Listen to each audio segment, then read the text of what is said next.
My stepdad, Robert, stumbled onto my webcam secret, his threat to tell Mom shaking me up. I teased him quiet with a sly move. She was off selling cars, blind to our game, while it heated up fast. One stream flipped it all, intense, sneaky. What crashed it next? Total shock.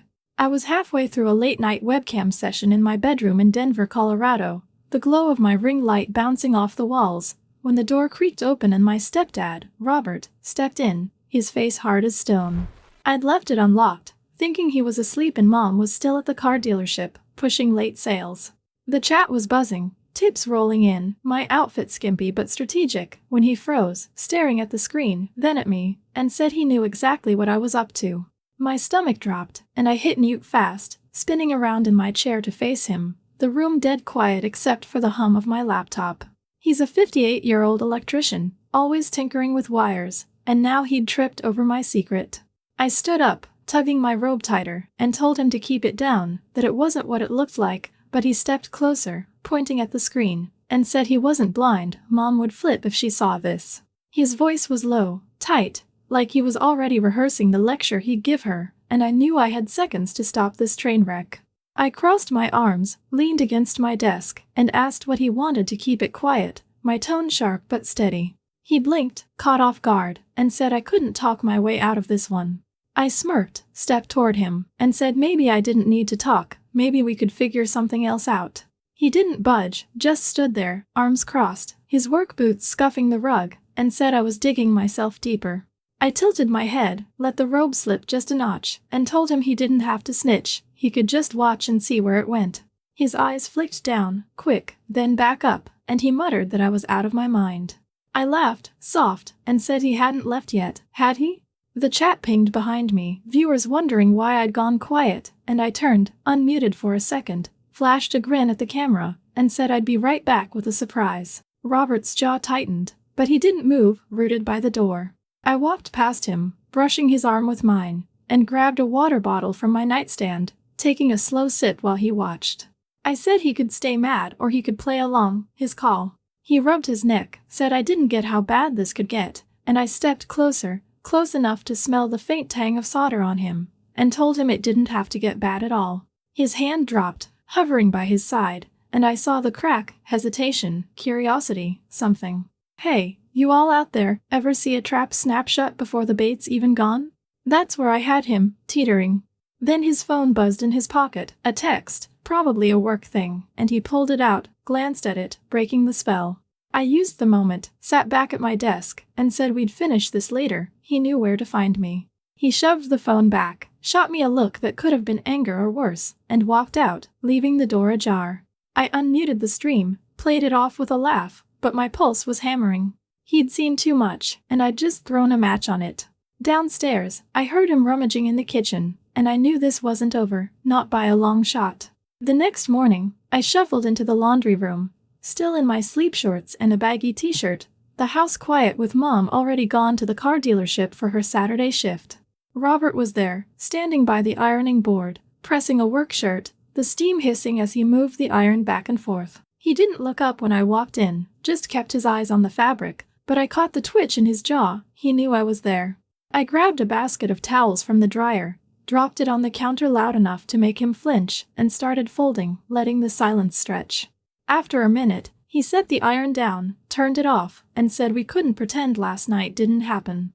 I kept folding, slow, and said I wasn't pretending. Question was, what was he gonna do about it? He leaned against the washer, arms crossed, and said he should have told Mom the second he saw that screen, his voice flat but edged. I turned, resting my hip on the counter, and asked why he hadn't then, my tone light, teasing. He didn't answer right away, just stared at me, and I stepped closer, grabbing a towel to fold right in front of him, my elbow brushing his side. He said I was pushing it, and I smirked, said maybe he liked the push. Did he enjoy the show? His face flushed, quick, and he looked away, muttering that I was trouble. I tossed the towel down, leaned in closer, my hands flat on the counter beside him, and said he didn't have to rat me out, we could keep this between us. He shifted, his shoulder bumping mine, and said I didn't get how much he'd be risking. I tilted my head, let my hair fall near his arm, and told him he was risking more by opening his mouth. Why not take the easy way? He gripped the edge of the washer, knuckles tight, and said I was making it sound simple when it wasn't.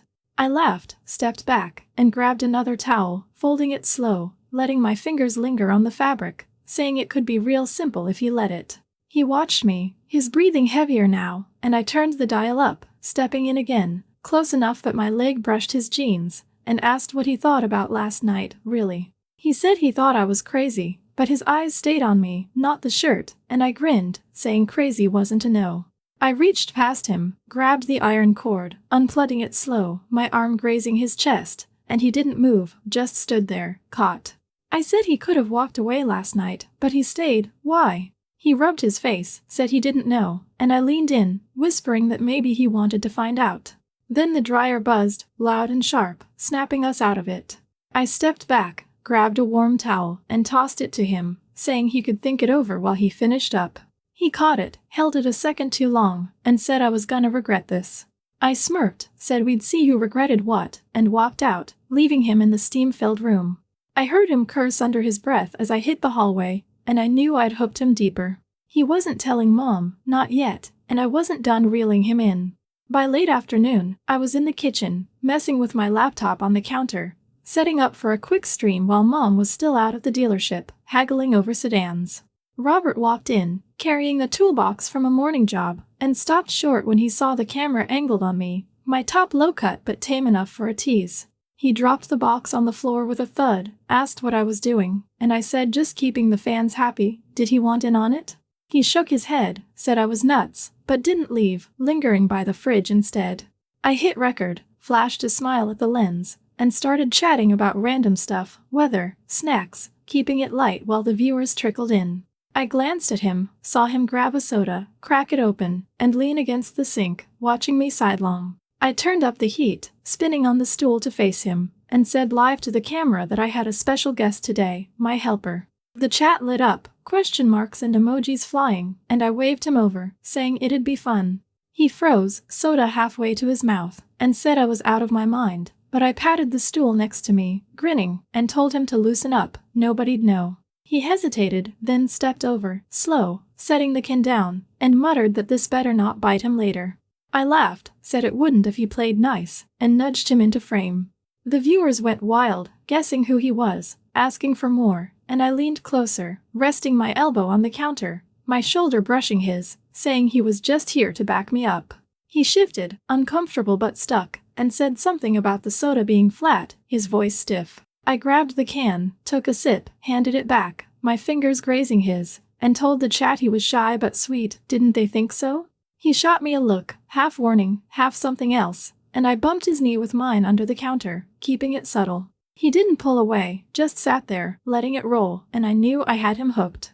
I turned back to the camera, asked the fans what they wanted next, and someone typed make him laugh, so I grabbed a whisk from the drawer, held it like a mic, and asked him on stream what his worst job was. He smirked, said rewiring a flooded basement, and I laughed loud, saying he'd survived worse than this. The chat ate it up, tips pinging, and I leaned in closer, my arm pressing his, whispering off mic that he was a natural. He muttered back that I was trouble, but his hand stayed on the counter, inches from mine, and I felt the spark kick up a notch. Then the microwave beeped. I'd forgotten a bag of popcorn spinning inside, and I jumped up, breaking the moment, telling the chat we'd be right back. Robert stood too, grabbed the bag, tossed it on the counter, and said I was gonna get us both caught. I smirked, said not if he kept playing along, and sat back down, pulling him with me. The stream went on, but the air between us was thicker now, charged, and I knew he wasn't just in it to shut me up anymore, he was in it. It was a couple nights later, and I dragged my laptop down to the basement, a damp, cluttered space with concrete walls and a single flickering bulb overhead. Mom was out at the dealership, probably sweet-talking some guy into a pickup, and the house was ours. Robert was already there, futzing with a busted extension cord, his toolbox open on the floor, when I set up my camera on an old card table, angling it to catch me in a tight tank top. He glanced over, asked what I was up to now, and I said we were going live, together this time, for real. He dropped the cord, wiped his hands on his jeans, and said I was pushing it too far. I grinned, hit record, and told him to relax, it'd be our little secret. The stream started, chat popping off as I waved, saying I'd brought my tech guy to spice things up. Robert hovered by the stairs, reluctant, but I grabbed a spare chair, slid it next to mine, and patted it, telling the viewers he was shy but handy. He muttered something about me being a lunatic, but sat, arms crossed, staring at the screen like it might bite him.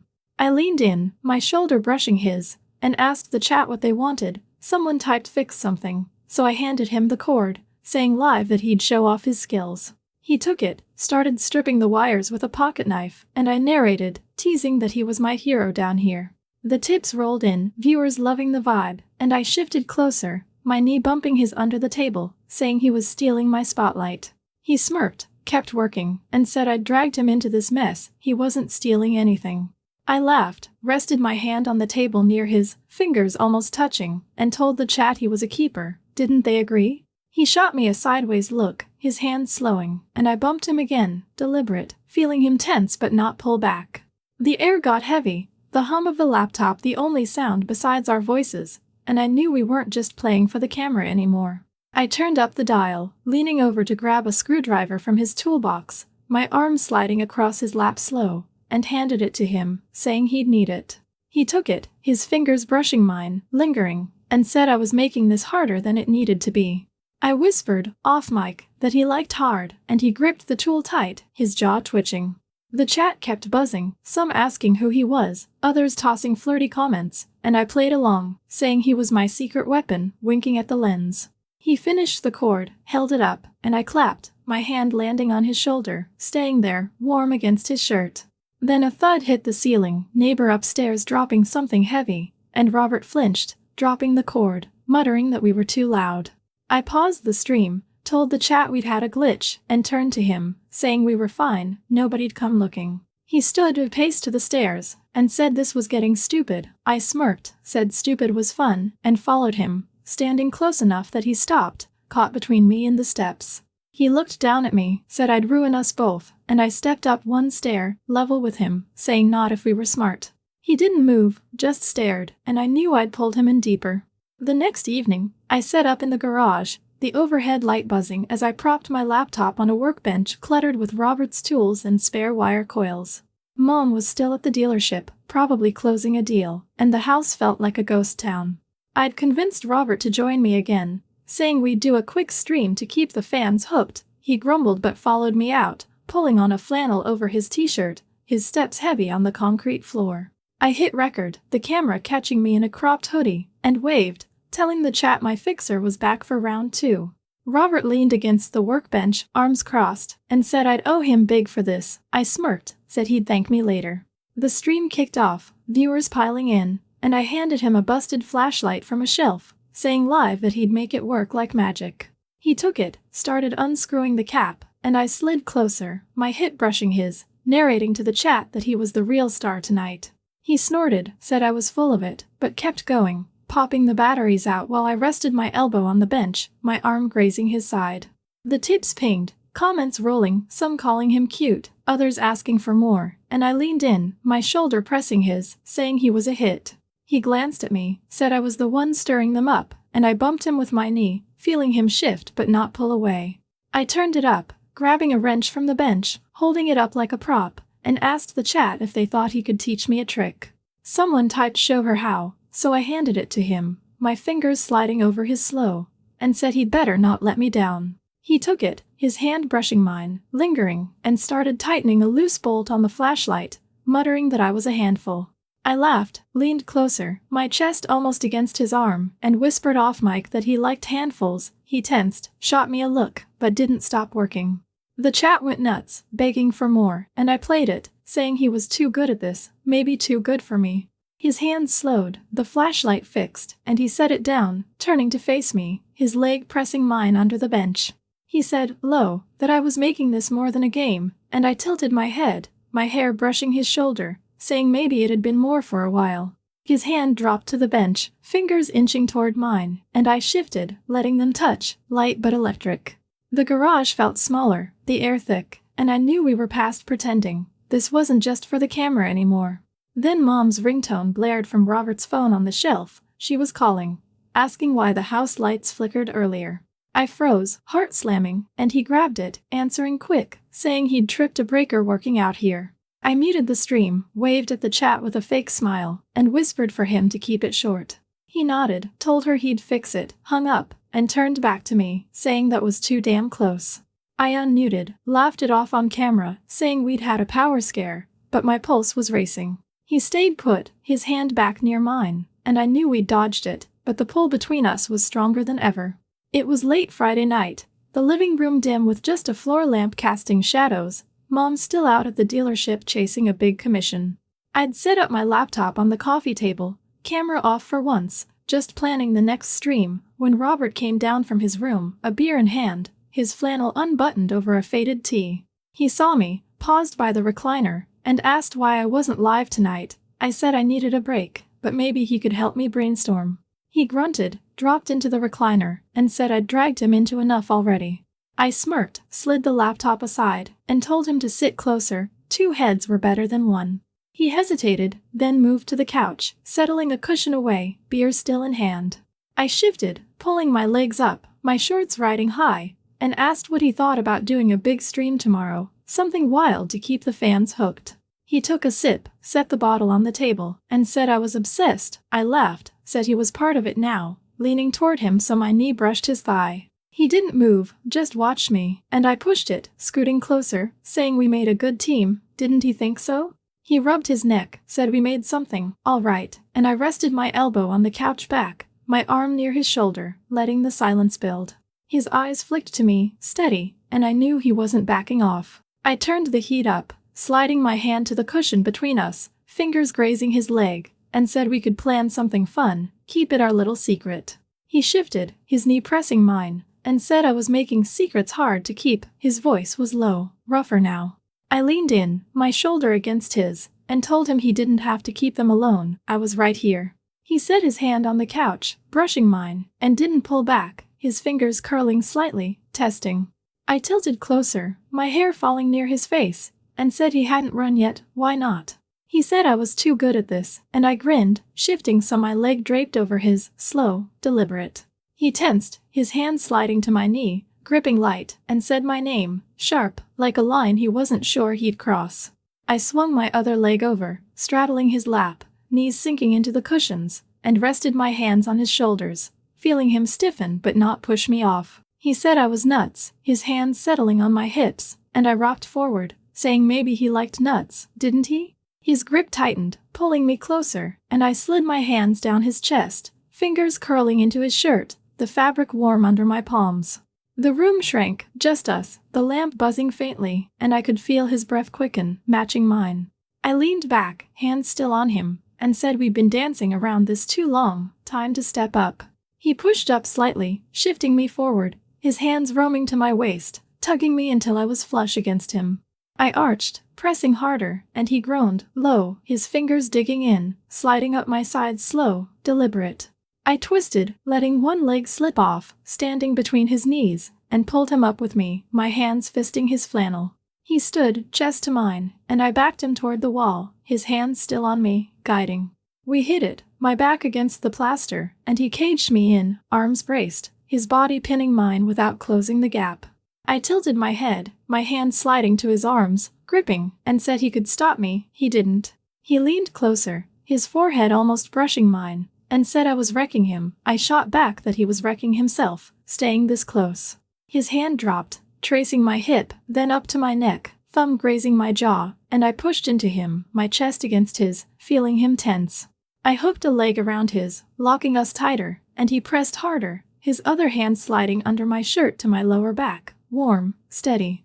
I gasped, arching up, and he pulled me off the wall, spinning us back to the couch, dropping so I landed on his lap again, straddling him, hands in his hair. I tugged, light, and he grunted, his hands roaming my back, pulling me in until we were tangled, no space left. I rocked down, slow, feeling him respond, his grip tightening, sliding me closer. He said we couldn't, I said we were, and leaned back, hands on his chest, pushing just enough to tease. He pulled me forward again, hands on my thighs, and I shifted, grinding light, drawing it out, watching his face twist, caught. Hey, you all out there, ever feel it build until it's ready to snap? That's us, right here, dangling on the edge. I slid off, stood, pulled him up, and backed toward the stairs, his hands still reaching, my fingers hooked in his belt loops. We hit the bottom step, and he pushed me against the railing, his body hot against mine, hands sliding up my arms, pinning them overhead. I arched, chest brushing his, and he pressed harder, every move slow, deliberate, teetering. His hands dropped, one gripping my waist, the other tracing my side, and I twisted, pulling him closer, my leg hiking up his. He slid me along the rail, his breath ragged, and I tugged his shirt, hands roaming his back, feeling him shake. We were locked, swaying, the tension screaming, and I whispered he could walk away. He didn't, just held me tighter, his hands everywhere but still in bounds. Then my laptop dinged loud, a new message in the stream chat, popping up on its own. I froze, glanced over, and saw a username I didn't know. Nice show, Lila and Robert. I've got your IPs. Robert stepped back, hands dropping, and I bolted to the table, slamming the laptop shut, heart pounding. He cursed, asked what the hell that was, and I scrolled the message. Some hacker fan had cracked our setup, knew our names, and typed a threat, pay up or he'd tell everyone.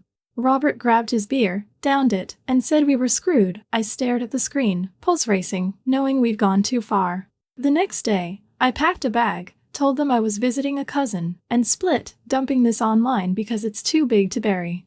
What he messaged me after. That's the real twist.